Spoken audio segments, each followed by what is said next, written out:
Gate, welcome back. Yeah, glad to be back.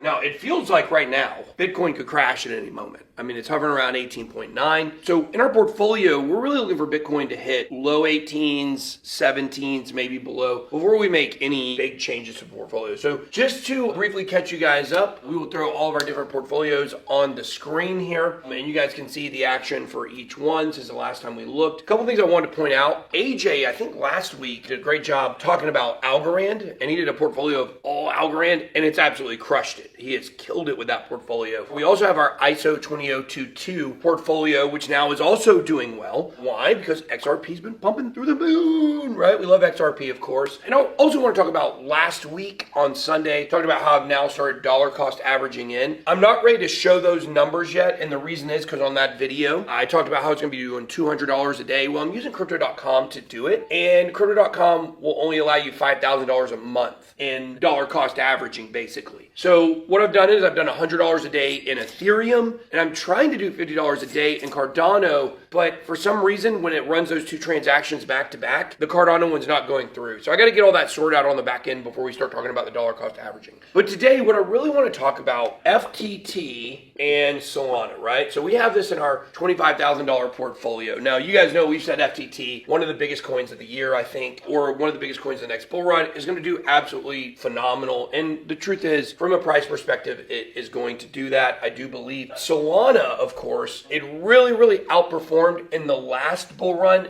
We scooped it up in the $25,000 portfolio because it had dropped a pretty good bit the day that we got it. But when it comes to Solana, it's going to be really hard for it to match its previous bull run performance, if you will. I want to talk about something with you guys, okay? Because we're not making big changes to the portfolio. We're going to be removing those two coins. I'll tell you at the end of the video what we're going to be replacing them with. Two coins that I've been wanting to add to this portfolio for a while. I think this is a good opportunity to do it. So we have this right here, DYOR. A lot of you guys know what this means. If you don't, it's do your own research. Now, this doesn't mean, as I've been famously quoted as saying, watch 3 YouTubers and make a decision. No, do your own research is not just about what you're doing on the back end, where you're gathering information, you're watching videos, you're trying to figure stuff out. You also have to have like an implementation side of this. So you have to implement your research. You have to have a plan, right? Like you have to take your research and you have to implement it into a plan that works for you. Now, there are many different ways to decide what you're going to invest in. I'm going to give you guys a sample here of what I think a good rubric, if you will, for investing. Of course, I can't give you financial advice. I can only tell you what I'm doing. And these are kind of some of the 5 major categories that I look at when I'm trying to grade a coin. So let's just say coin X, this is not a real coin. You're going to want to figure out how to score these coins. Number 1, I like looking at use case, right?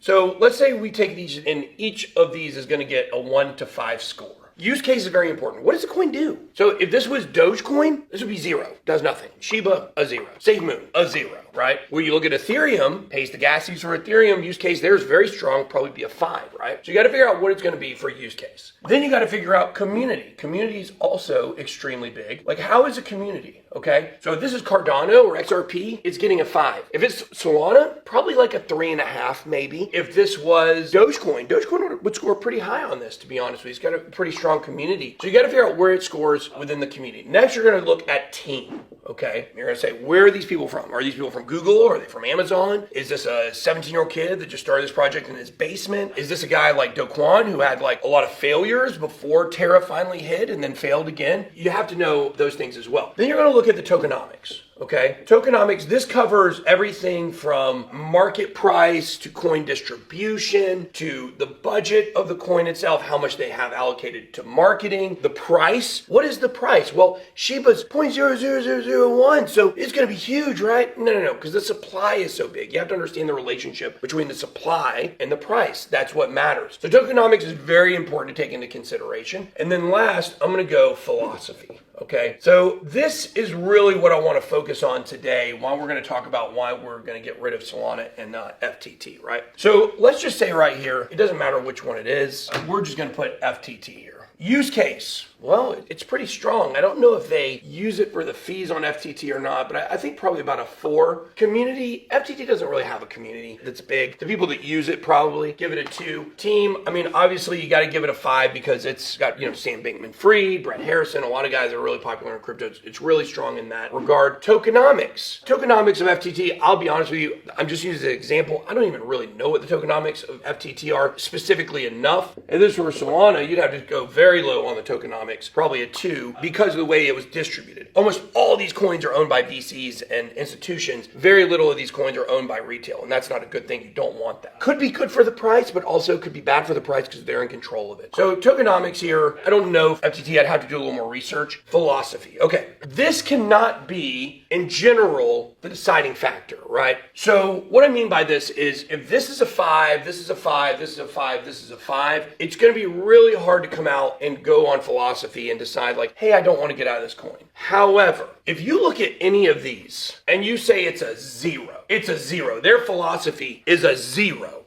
It's going to be hard to put money into that coin. Now, for me as a person who's in crypto that has a voice, obviously, people look up to what I do on this channel. That's why you guys watch these portfolio videos. People want to know what I'm doing. Well, I'm in a different position than you are as a retail trader. Okay, now I'm also a retail trader, but I'm in a different position. If you decide that FTT and Solana are doing horrible things, which they are, I'm going to talk about in just a second, you can still ride it. You can still say, well, the price is going to go up because the price on this coin is going to go up. I'm here to tell you. For me personally, I've got to make stands on stuff. The people behind FTT and Solana, Sam Bankman-Fried, Brett Harrison, other people that are behind that, working with Senator Chuck Schumer. You guys know Chuck Schumer. He absolutely put Ross Ulbricht away for 2 life sentences. He was the main person pushing that from Silk Road. Also responsible for the BIT license in New York City, which is considered to be the worst piece of crypto regulation in history. What FTT, Solana, and Chuck Schumer are trying to do is so bad for crypto, and I can't tell you what it is right now. It could basically end decentralization. I know that sounds insane, but that's the goal. That's what they want. They want to make it illegal for you to do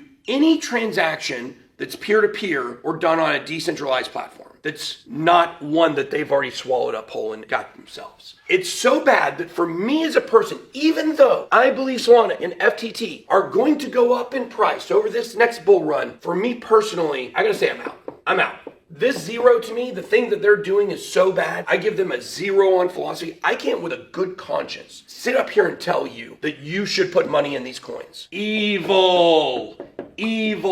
Death of crypto. That's what they want. So bad that when people find out about it, Sam Bankman-Fried's going to have nowhere to hide. That's how bad this is. So from that perspective, that's why even though like people say, oh, well, we hate banks with XRP. Well, let's swim with the whales. I don't give Ripple a 0 on philosophy. Okay. You look at VeChain, for instance. We made a philosophical stand on VeChain because it's basically a Chinese project. And we think geopolitically with China, there's just stuff going on between the United States and them. I don't want to support it. But it's important to understand that the philosophy of VeChain, it was only a factor in our decision, right? All this stuff was good, but we were looking at other projects that also had those same good numbers. And then we took this one category and used this category as kind of the thing that was going to push it over the edge or not. If something's a 0, like what FTX and Solana are doing, for me as a person, I've got to make a stand here. I got to say I'm out. So that's why in our $25,000 portfolio, we are going to be getting rid of Solana, getting rid of FTT, even though we think that it's going to go up in price. And I do want to remind you guys as I'm erasing this stuff up here, this doesn't have to be your deciding points. This doesn't have to be how you score things. That's generally how I score things. I score things